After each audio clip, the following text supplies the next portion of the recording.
Contrat faramineux pour Elbit et Rafael, qui ont développé un système qui va changer la défense aérienne israélienne. Et la bourse israélienne, qui est soi-même une société cotée, a augmenté depuis 2019 de 400% et a un bon avenir devant elle. Vous le connaissez, il s'appelle Daniel Guggenheim, il est économiste et c'est lui qui nous relate ce qui a buzzé dans la presse israélienne. On est ravis de l'accueillir comme chaque semaine. Daniel, bonjour. Bonjour. Bienvenue. Aujourd'hui, Daniel, on va parler d'un sujet franchement passionnant. On a l'impression qu'on est dans la 4e dimension. Il s'agit du laser, du fameux laser pour protéger notre espace aérien. Donc c'est une avancée technologique incroyable et l'État d'Israël y croit puisque le ministère de la Défense a conclu un contrat de 2 milliards de dollars avec les fameuses sociétés Rafael et Elbit. Alors, où en sommes-nous? Est-ce qu'on y est vraiment?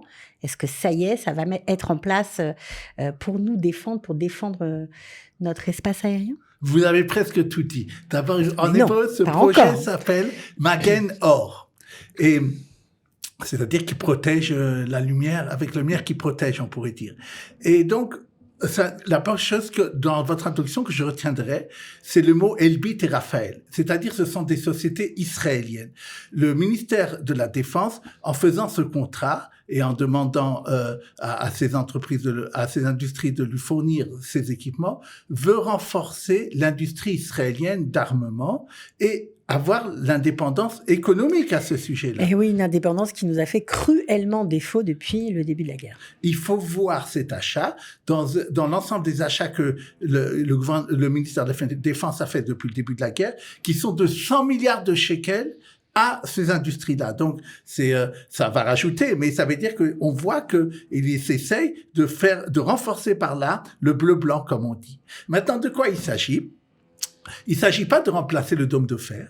Il faut expliquer parce que les gens, voilà, on entend parler du laser, etc., mais concrètement, ils n'ont pas compris quelle économie d'abord on va faire. Voilà. Et quelle arme extraordinaire. Tout à fait. Donc, c'est complémentaire, comme je le disais, au dôme de fer qu'on appelle l'hébreu Kippat Barzel, pour différentes raisons, parce que il y a des choses que peut faire ce Kippat Barzel, l'homme de fer, que ne peut pas faire le laser. Par exemple, il y a des fois des problèmes de temps, du climat qui peuvent gêner. Il y a le problème aussi de distance. Ce laser ne pourra que jusqu'à 10 km. Donc c'est un laser qui va détruire des missiles, des bombes, des roquettes. L'intérêt, c'est pas seulement des missiles. Vous savez, c'est les drones. On entend malheureusement souvent dans les informations que la défense aérienne n'a pas réussi à empêcher ce drone de rentrer, qui a fait tel dégât, ou malheureusement des dégâts humains, comme on voit. Et ça peut aussi détruire les drones. Et donc, c'est intéressant, c'est beaucoup mieux que ce que faisait le dôme de fer. Et ça coûte moins cher. Et alors, comme vous dites,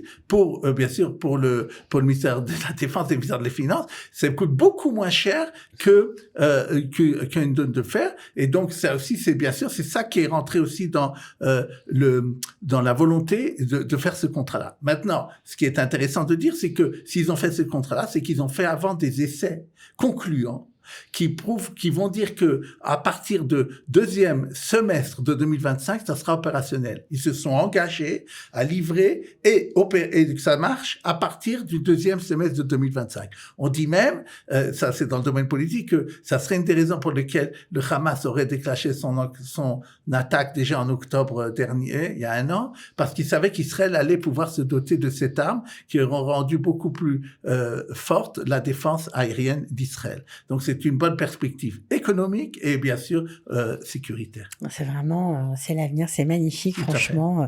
Donc on espère que ce sera très vite opérationnel et que ce sera vraiment une arme, on va dire une arme salvatrice pour tous. Tout à fait. Vraiment. Alors, on va reparler, bien évidemment, comme on le fait très souvent avec vous, Daniel, de l'inflation. L'inflation recule enfin de 0,2%. Oui. D'ailleurs, contrairement aux prévisions des économistes. Les économistes avaient tablé sur ce qu'on appelle un indice neutre, ça veut dire à 0%, et tout d'un coup, on se retrouve avec quelque chose de négatif, alors qu'on parlait d'une inflation qui s'emballe. Et moi-même, je dois le dire dans ces chroniques-là, j'avais été assez optimiste pour l'avenir et notamment qu'est-ce qui s'est passé, comment ça se fait qu'on a eu ce chiffre-là. C'est une baisse de 17% des prix des vols à l'étranger. Alors, on parle de ce qui s'est passé au mois de septembre, d'accord, puisque c'est le mois de septembre qu'on a eu les chiffres maintenant. Et apparemment, il y avait une partie à ce moment-là des compagnies qui étaient revenues. Et en tout cas, et les compagnies israéliennes avaient fait également des efforts. Et donc, c'est la première chose qui a fait baisser l'indice. Et cet indice-là de ce qu'on parle à l'étranger, de voyage étranger, ça fait partie de l'indice général aussi de ce qu'on appelle les transports qui ont baissé de 2%, plus de 2%. Et également, une autre chose qui est arrivée, c'est la baisse du pétrole, qui était mondiale d'ailleurs. Et d'ailleurs, l'attaque en Iran, les résultats, d'ailleurs, je peux vous dire, font que ça a encore plus baissé. Maintenant, on a un baril à $67. Donc, et pour Israël, pour le monde entier, c'est une très bonne nouvelle que les prix de l'énergie est en baisse. Et donc, ça sera aussi un facteur qui sera déflationniste. Qu'est-ce qui a encore beaucoup augmenté? Ça vous étonnera pas, vous qui avez fait les courses comme tout le monde pour les fêtes, c'est les légumes frais.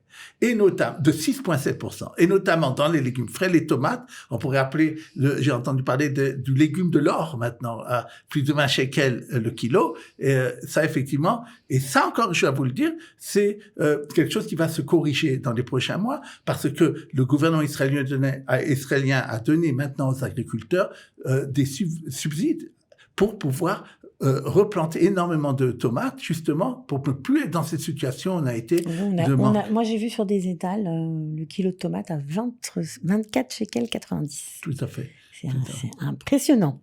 Tout à fait. Et donc, aussi dire que pour ce qui est de l'alimentation en général, ce qu'on appelle mazon en hébreu, c'est-à-dire tout ça c'est resté neutre, 0%, ça peut vous étonner, mais c'était le cas où c'était. Je sais, ils ont dit dans les titres, encore, pour le consommateur, on a l'impression qu'encore ça augmente, mais sachez qu'il y a eu moins 0,2% ce mois-là. Donc c'est quand même intéressant de le noter. En ce qui concerne les prix des locations, pour la plupart, ce sont des prolongements de location, pas des nouveaux locataires, on n'est que à 2%. Pour les nouveaux locataires, 4%. Là aussi, dit l'étude de la statistique, on remarque dans le rythme de hausse, on remarque une stabilisation. Une petite baisse dans le rythme de la hausse. Bon, on n'est pas encore à quelque chose Puisqu'on parle d'appartements, il faut parler de ce qu'on appelle les ventes et les achats d'appartements. J'ai aussi beaucoup des téléphones à ce sujet-là. Qu'est-ce qui va arriver? Alors, ils ont augmenté au moins, je rappelle toujours, il y a un délai. C'est juillet-août qu'on peut voir et aussi par rapport à l'année dernière. Alors, par rapport aux 2 mois d'avant, c'était 0,3% d'augmentation et sur un an, 6,3%. Donc, c'est le double de l'inflation normale. Et qu'est-ce qui s'est passé d'ailleurs cette semaine?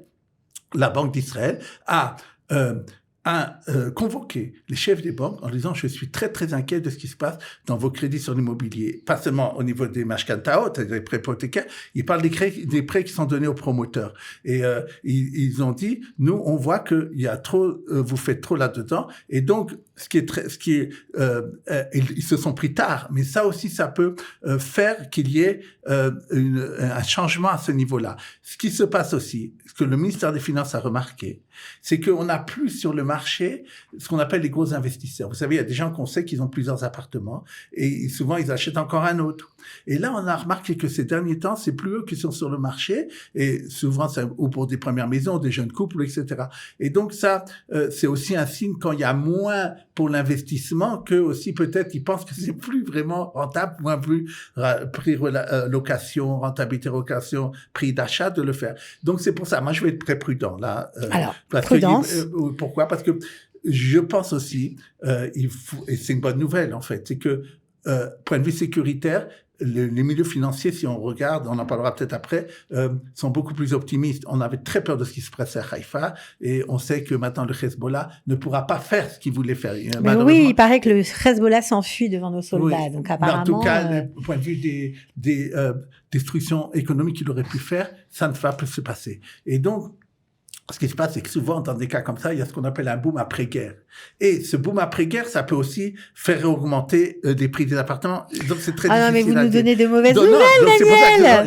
C'est pour ça que je suis prudent. Je ne sais pas qu'est-ce qui va jouer dans les cas. Ce que moi, je vois, la dernière chose à ce niveau-là, qu'on peut parler d'avenir, c'est que d'abord, la Banque d'Israël laissera son taux, il a dit inchangé sans doute, jusqu'à fin du premier trimestre 2025. C'est une chose à voir. Et pas qu'il va l'augmenter, comme on l'avait dit aussi, puisque l'inflation l'inflation apparemment se stabilise, bien que la gouvernement d'Israël dit que peut-être ça a un peu augmenté l'inflation ces prochains mois, elle voit autour de 4%. On verra comment ça, on sera là pour le commenter, voir si la Banque d'Israël a été pessimiste. La chose que je veux dire, c'est qu'on parle beaucoup, je sais pas si les gens le voient dans la presse financière, de ce qu'on appelle les xérotes. Le ministère des Finances nous prévoit des bâtons. Et or, d'après ce que je vois, ils ont rencontré les syndicats. Ça s'est passé comme je l'ai pensé, que je l'avais dit ici. C'est les syndicats, qu'est-ce qu'ils ont donné? Ils ont dit, on a fait un accord avec vous salarial. On le repousse d'1 an. Et donc ça va permettre à l'État de faire des très grosses économies et de pas infliger à l'ensemble des populations un problème. Au maximum, s'il y a vraiment un problème de déficit, que à mon avis il n'y aura pas, puisqu'il y aura, comme je vous dis, un boom après le problème sécuritaire, au lieu d'augmenter de 1% la TVA comme prévu, ils le feront un peu plus, peut-être jusqu'à 2%. Et ça, à mon avis, c'est cette façon-là qu'ils vont résoudre le déficit. Ok, alors après ce sujet très intéressant, puisque ça nous touche, ça touche à notre bourse, comme on dit, un sujet plutôt pour les consommateurs et pour surtout ceux qui prennent les transports en commun et qui sont munis d'une RAV-CAV. Il faut faire très attention si vous la perdez. Pourquoi, Daniel? Voilà. Quand il s'agit d'une RAV-CAV, c'est-à-dire ce petit magnétique, on peut dire, un titre de transport, un titre de transport, il peut être anonyme ou bien personnel. Souvent, si c'est chargé avec de l'argent dessus. Avec l'argent dessus, et ça peut être aussi pour les enfants. Alors il y a le nom dessus, il y a les cartes, il y a le numéro d'identité. Maintenant, le ministère des Transports a demandé dans les décrets, c'est marqué que si jamais il y a un contrôle et que le contrôleur s'aperçoit qu'il n'y a pas eu ce qu'on appelle tikouf, ça veut dire qu'il n'a pas composté, qu'il n'y a pas eu de paiement, qu'il n'y a pas eu composté, alors il faut qu'il demande la carte d'identité, parce que un RAV-CAV c'est pas une carte d'identité.